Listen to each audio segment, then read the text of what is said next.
성가대 찬양 감사드립니다. 오늘 찬송가, 성가대 찬송가 말씀처럼 우리가 정말 어느 때나 주님께서 저희를 지켜주시길 간절히 기원합니다. 오늘 반가운 얼굴을 뵙습니다. 그동안 수술로 인해서 고통 가운데 계시다가 이렇게 함께 예배 나오시게 되신 우리 최영희 교우님 여기 함께 예배 드리고 있습니다. 정말로 반갑고 감사한 일이 아닐 수 없습니다. 아까 전 인사 나누면서 부활이다라고 이렇게 말씀을 주셨는데 실제로 부활과 같은 그런 감격과 기쁨이 있습니다. 오늘 또 조은미 교우님께서도 살아있음의 기적이라는 글을 만남과 나눔에 적어주시면서 그간 또 병 가운데서 회복 가운데 이렇게 깨달음을 함께 나눠주셨습니다. 너무 감사드리고 정말로 우리가 하루하루 살아가는 것이 주님의 은혜가 아니면 안 되겠구나라는 어떤 기적을 체험하게 되는 것 같습니다. 우리 최영희 교우님, 그 다음에 조은미 교우님, 그 다음에 한배우 교우님과 김수인 교우님 모두 다 빠른 회복을 통해서 우리가 함께 예배 드릴 수 있고 또 일상적 삶으로 돌아갈 수 있길 기원합니다. 오늘은 창조절 첫째 주일입니다. 신인간 자연의 상생이라는 제목으로 말씀 나누겠습니다. 저희가 코로나 시기에 공동식사를 하지 못했다가 2주 전부터 이렇게 공동식사를 시작하고 있습니다. 역시 예배의 완성은 식탁 교제에 있음을 다시 한번 깨닫게 됩니다. 식사하시면서 그동안 못다한 이야기도 나누고 화기한 분위기에 매주 식탁 교제를 했으면 좋겠다라는 생각도 갖습니다. 공동 식사가 있는 주일은 뭔가 좀 기대가 되기도 합니다. 어떤 메뉴가 나올지 말입니다. 우리 교우님들 굉장히 식성이 좋으신 것 같아요. 모두 다 굉장히 잘 드시고 하셔가지고 너무나 좋습니다. 또 우리 사프라이 교우님께서 제공해 주시는 생일 케이크도 굉장히 맛있고 또 기대가 되죠. 또 교우님들께서 다양한 메뉴 개발에 더욱 힘써 주시면 저희의 즐거움도 더욱 배가 되리라 생각합니다. 그런데 우리의 밥상에 차려지는 이런 다양한 음식이 사라질지 모른다라는 우려가 제기되고도 합니다. 그 이유는 우크라이나 전쟁 때문은 아닙니다. 근본적으로는 기후 위기와 관련이 있습니다. 많은 분석가들은 이렇게 예견합니다. 우크라이나 전쟁으로 인한 곡물 가격 상승은 굉장히 일시적인 것이고 향후 인류에게 닥칠 식량 위기는 근본적으로 기후 위기에서 비롯한다라는 전망입니다. 영국의 한 경제 분석기관인 캐피털 이코노믹스도 조만간 식량 가격이 굉장히 높은 수준을 유지해서 상당히 식량을 공급하는 데서 문제가 있을 거라 이렇게 예측하고 있습니다. 우리가 잘 아는 것처럼 먹을 것과 기후 위기와의 관계는 굉장히 밀접한 상관성을 갖고 있죠. 우리가 이번 여름에 집중호우 등 폭우 현상을 경험했습니다. 또 내일부터 태풍이 올려와서 또 한반도 일본에 강력한 영향을 미칠 거라 이렇게 예보하고 있습니다. 지난번에 서울 강남에도 유례 없이 폭우가 내려서 반지하 가옥이 물에 잠기고 수많은 차들도 막대한 손상을 입었습니다. 이에 반해서 유럽 지역에서는 가뭄이 심상치 않습니다. 스페인, 포르투갈, 프랑스 남부, 이탈리아 중부에서는 강수량이 평년에 비해서 50%나 줄었다 합니다. 그래서 밀과 옥수수 등 주요 곡물 수확량이 절대적으로 감소하고 있다 보고하고 있습니다. 국제곡물이사회라는 기구가 있는데요. 여기선 최근 7월 보고서를 보니까 올해 세계 곡물 총 생산량이 작년보다 4천만 톤이나 적을 것으로 전망한다고 합니다. 감이 잡히지 않는 수치이긴 하지만 아무튼 인류 사회가 이 먹을 것으로 인해서 심각한 위기가 직면하겠다 보여집니다. 홍수와 태풍으로 인해서 곡물 수확이 급감하기도 하지만 역으로 가뭄으로 인해 수확하지 못하는 곡물과 식재료도 크다 봅니다. 이 때문에 일각에서는 이 기후위기를 식량 안보의 관점에서도 풀이하는 경우도 많이 있습니다. 기후변화로 식량 생산이 부족하면 국가 간의 식량을 확보하기 위한 쟁탈전이 더욱더 가속화되고 또 결국 분쟁도 일어날 것이다 라는 점이죠. 특히 아프리카 같은 곳에서는 이러한 식량 안보의 최대 피해국이 될 것이다 이렇게 예측하고 있습니다. 지리적으로 볼 때 아프리카 뿔이라고 불리는 북동부 지역 보시면 여기에서는 지금 40년 만에 최악의 가뭄이라고 합니다.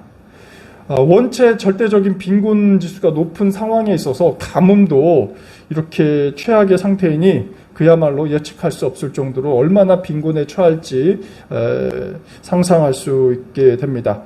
에티오피아라든지 케냐, 소말리아에서는 지금 최소 2천만 명 이상이 식량 불안에 시달리고 있다 이렇게 봅니다. 이렇게 기후 위기 문제를 고민할 때 기독교 차원에서는 어떻게 대응할 것인가라는 것도 굉장히 중요한 신앙적인 과제입니다. 다행스럽게도 지금 이 순간 독일 칼스루에서는 제11차 세계교회협의회 총회가 개최되고 있습니다. 세계교회협의회는 전 세계 약 350여 회원 국가가 함께 동행하면서 지구사회가 갖고 있는 여러 가지 분쟁과 기후위기와 그 다음에 성차별이라든지 아니면 민주주의 문제 등 다양한 사회적 이슈들에 대해서 대응해 왔습니다.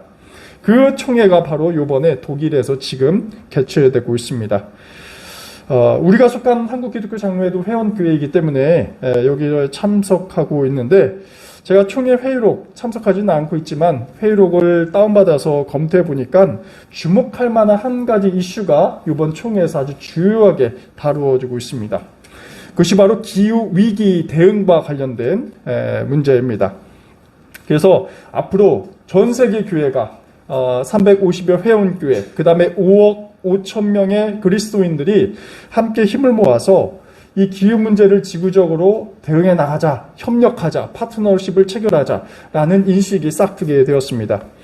그래서 기후변화와 지속가능 개발위원회라는 것을 이번에 새로운 안건으로 신설될 것이다 이렇게 보고 있고요. 그래서 현실적인 정책이 굉장히 중요하겠다 보여집니다.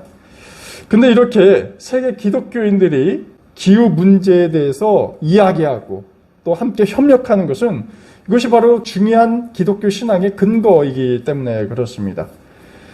지난 10차 총회가 한국 부산에서 개최가 되었습니다. 이때 기후 문제를 다루면서 이러한 화두를 던져요. 기후 문제는 단순한 생태 위기가 아니다. 지구와 과정에서 출현한 사회 경제적 양극화 문제이고 또 인간 탐욕과 과잉된 소비와 깊이 연결된 문제다라고 이렇게 분석을 내놓았습니다. 사실 우리 기독교 신앙에서 말하고 있는 삶이란, 인간의 삶이란 어떤 것입니까? 좋은 삶을 이야기하고 있습니다.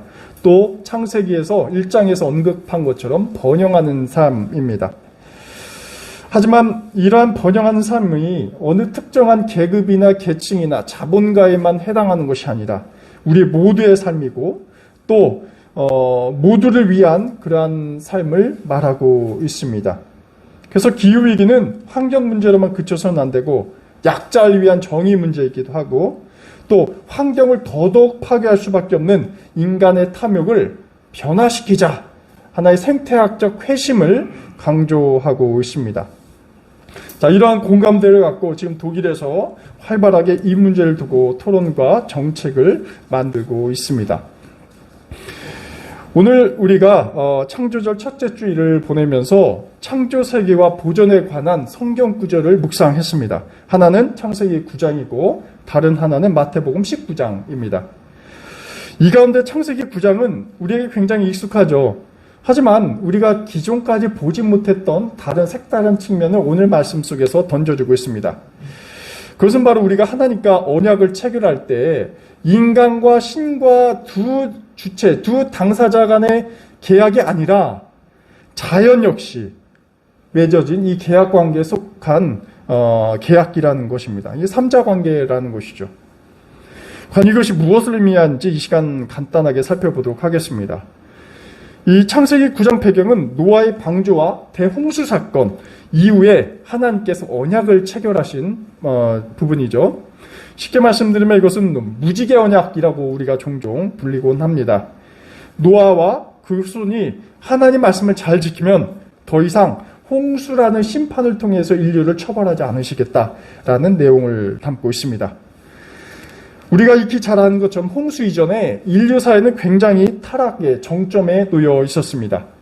하나님께서는 이렇게 말씀하세요. 이 세상에 의인 가운데 단 한 사람도, 노아를 제외하고는 단 한 사람도 없다, 이렇게 한탄하십니다. 자신이 지으신 창조세계에 대해서 후회하시는 장면이 성경 속에 기록되어 있죠.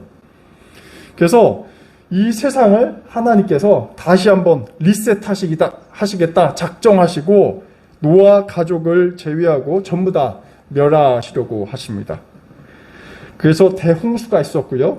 그 후에 노아와 그의 가족이 방주에서 나와서 이제 하나님과 계약을 체결하게 됩니다. 사실 갑작스럽게 왜 언약, 계약을 체결하냐 이렇게 의아해하실 수도 있겠습니다. 하지만 우리가 이 홍수 이후에 노아가 갖고 있는 어떤 심리적인 상태에 대해서 좀 지켜본다면 그 이유를 알아볼 수 있을 것 같아요. 노아에게는 어떤 근원적인 불안감이 마음속에 내재해 있었을 것입니다. 이미 세상이 또 다시 악해진다면 다시 하나님께서 물로 심판하지 않을까라는 염려와 불안, 궁극적인 불안이 있었죠. 그래서 이 노아에게는 이 대홍수 사건이 하나의 트라우마와 같은 굉장히 불안한 요소였습니다.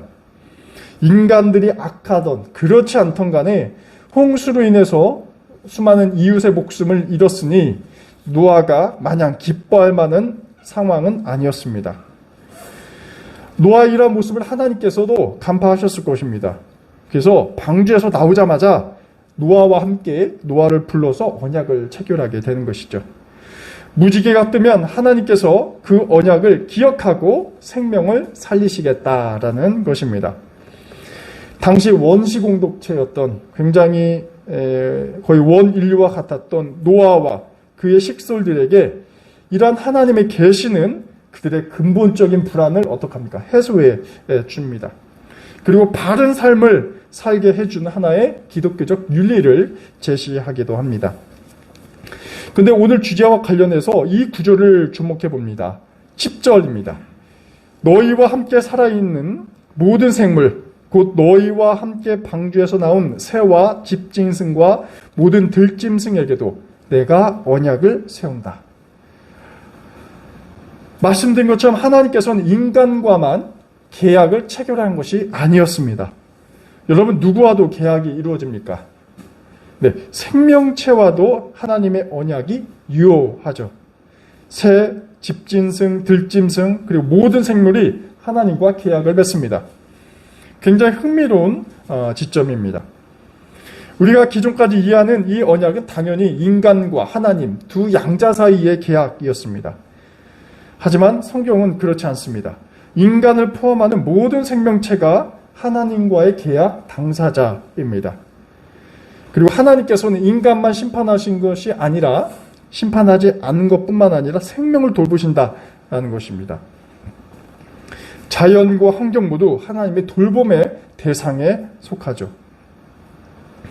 성경에는 분명하게 명시되어 있지 않지만 저는 이 구절이 신, 인간, 자연의 이 3자 계약으로 풀이하고 싶습니다. 하나의 운명 공동체라는 것입니다. 마치 창세기 1장에서 하나님께서 인간에게 자연을 돌보고 또 관리하라 명령하신 것처럼 말입니다. 이 때문에 무지개 언약이라는 것은 인간과 하나님 간의 관계에 제한되지 않고 인간과 자연과의 관계도 굉장히 중요하다는 것을 말해주고 있습니다. 지구 생명체 모두를 포함하는 것이죠. 그래서 생태계를 잘 조성하고 생존 환경이 유지되도록 하는 것은 인간과 하나님과의 계약입니다. 만일 이를 어긴다면 인간의 지속 가능성이 다시 한번 위협받게 된다는 것을 일러주고 있습니다. 어쩌면 당연한 것이죠. 우리가 숨쉬고 먹고 마실 수 있는 이 생태 환경을 만드는 것은 바로 하나님과 맺은 계약 관계 때문입니다. 이 때문에 생태 환경을 파괴한다. 그리고 오염시킨다라는 것은 하나님과의 관계, 이 언약 관계, 계약을 깨트리는 행위입니다. 우리가 두 번째로 묵상한 마태복음 19장에서 한 부자 청년이 예수님께 이렇게 질문합니다. 선생님, 내가 영원한 생명을 얻으려면 무슨 선한 일을 해야 합니까? 라는 질문입니다. 여기서 우리가 영원한 생명, 영생이란 말을 한번 곱씹어 봅니다. 그것은 아마도 구원일 것이고 온전한 삶을 말할 것입니다. 이 질문에 대해서 예수께서 이렇게 율법적인 답변으로 이렇게 넘기십니다. 계명을 지키라는 이야기입니다. 18절에 이러한 구절이 등장하죠. 살인하지 말아라, 간음하지 말라, 도둑질하지 말라, 거짓 증언하지 말라입니다. 그런데 청년이 다시 답변합니다. 이 모든 계명을 다 지켰다, 이런 이야기입니다. 그리고 더 지킬 것이 있으면 말씀해달라 예수께 요청합니다. 바로 그 답변이 오늘 우리가 묵상한 구절입니다. 21절에서 예수께서는 아주 중요한 화두를 우리에게 던져주십니다. 이렇게 답변하시죠. 내가 완전한 사람, 이 온전한 사람이 되려고 한다면 가서 내 소유를 팔아서 가난한 사람에게 주어라. 그리하면 내가 하늘에서 보화를 차지하게 될 것이다. 그리고 와서 나를 따르라. 사실 청년이 10계명을 지킨 것 그 자체만으로도 굉장히 훌륭한 것입니다. 10계명의 단 한 계명이라도 지키기 상당히 어렵죠. 하지만 이 청년은 해냈습니다. 저는 예수께서 내 소유를 팔아서 가난한 사람들에게 주라 했을 때, 그리고 그 청년이 근심하면서 돌아간 장면을 두고 이 청년을 굳이 비난하고 싶지는 않습니다. 성경은 청년이 부자라고 묘사하고 있습니다. 아마 여기서 그는 잠시 근심을 했던 모양입니다. 내가 번 돈 모두를 팔아서 가난한 자에게 둔다는 것은 여러모로 생각이 걸리는 부분이라 생각했겠죠. 그런데 정말로 부자 청년이 자신의 재산을 모두 다 팔아서 이웃에게 나눠주었다면 과연 예수님께서는 정말 행복하셨을까라는 부분입니다. 그리고 또 그렇게 하면 정말로 그 청년은 완전한 사람이 되는가, 온전한 사람이 되는가라는 질문입니다. 꼭 그렇지만은 않을 것입니다. 왜냐하면 청년이 던지는 화두는 구원이고 영생입니다. 이 목표를 달성하는 것은 어떤 선한 행위 그 자체만으로 달성되는 것은 아닙니다. 특히 구원이라는 것은 어떤 인위적인 노력으로 충족시켜서 얻어질 수 있는 성질이 결코 아니죠. 다만 우리는 예수님께서 하신 답변을 좀 더 유념해 볼 필요가 있는데요. 21절의 마지막 이러한 부분입니다. 나를 따르라 라는 부분입니다. 이는 부자 청년에게 자신의 재물을 모두 다 나눠주는 그 베품의 행위 자체가 중요한 것이 아니라는 것을 말해주고 있습니다. 중요한 것은 그 청년의 마음의 중심입니다. 청년이 자신이 갖고 있는 재물에 관심할 것인지 아니면 예수 그리스도에 관심할 건지에 대한 결단을 묻는 것입니다. 사실 이 청년은 이미 10계명을 다 지켰는데 이 사이에서 이 10계명 속에서도 이웃을 섬긴다는 부분이 있죠. 이웃을 내 몸과 같이 사랑하여라 라는 10계명을 지켰습니다. 어느 정도 선한 행위를 베풀며 살았습니다. 그렇기 때문에 여기서 예수님의 요청이 더 이상 선행을 묻는 내용이 아님을 기억할 필요가 있습니다. 예수님께서는 그 청년의 마음의 방향을 묻고 계십니다. 우리가 유추할 수 있는 것은 적어도 이 청년은 남은 도와주었지만 어떤 문제가 있었냐 하면 재물이 가져다주는 어떤 안락함에는 굉장히 벗어나지 못했음을 알려주고 있습니다. 그의 근심 어린 행동으로부터 읽어낼 수 있습니다. 사실 청년뿐이겠습니까? 우리도 마찬가지입니다. 풍요로움이 우리를 구한다라는 자본주의 체제 속에서 살아가는 현대인들도 이러한 청년의 근심은 우리의 근심이 되고 있습니다. 이를 오늘 환경 문제로 접목한다면 가령 이러한 문제를 우리가 음미해 볼 수 있습니다. 우리가 누리는 풍요로운 에너지입니다. 그동안 누려온 화석 연료, 또 환경을 파괴하는 무절제한 행위를 포기하지 못해 우리는 고민하고 있습니다. 오늘 본문의 가난한 삶이라는 것도 사실 이것은 사람만이 아니라 위기 가운데 있는 자연도 이 가난한 자의 일부로 우리가 생각해 볼 수 있습니다. 생명의 위협을 받고 있는 자연도 가난한 사람입니다. 예수께서는 인간이 누리는 무한한 에너지와 환경을 파괴하는 삶의 태도를 양보할 것을 권고하고 있습니다. 가난한 자를 위해서입니다. 그것이 환경이든 자연이든 아니면 이 환경 파괴로 인해서 직접적인 피해를 받고 있는 아프리카 사람이든 이런 사람들을 위해서 과연 우리의 기존에 있는 삶, 풍요를 지향하는 삶을 포기하고 좀 양보할 수는 없겠냐라는 물음이죠. 환경을 지킨다는 것 굉장히 상당한 불편이 따르게 됩니다. 때로는 양심의 가책도 느끼고 또 부자 청년이 고민한 지점처럼 우리는 근심할 수밖에 없습니다. 어쩌면 가난한 자, 자연을 지키기 위한 방법은 때론 단순할 수 있습니다. 다만 우리 인간이 감수해야 할 것이 귀찮고 때론 비효율적이고 편안함과 바꾸어야 할 것들입니다. 하지만 예수님께서는 청년과 같은 우리에게 이렇게 묻습니다. 내가 완전한 사람이 되려고 한다면 가서 내 소유를 팔아서 가난한 사람에게 주어라. 우리가 누리는 이 풍족하고 안락한 삶을 어느 정도 양보하는 것이 가능하냐라는 질문이죠. 쉽지 않은 물음입니다. 이때 우리는 노아의 무지개 언약을 다시 기억해 봅니다.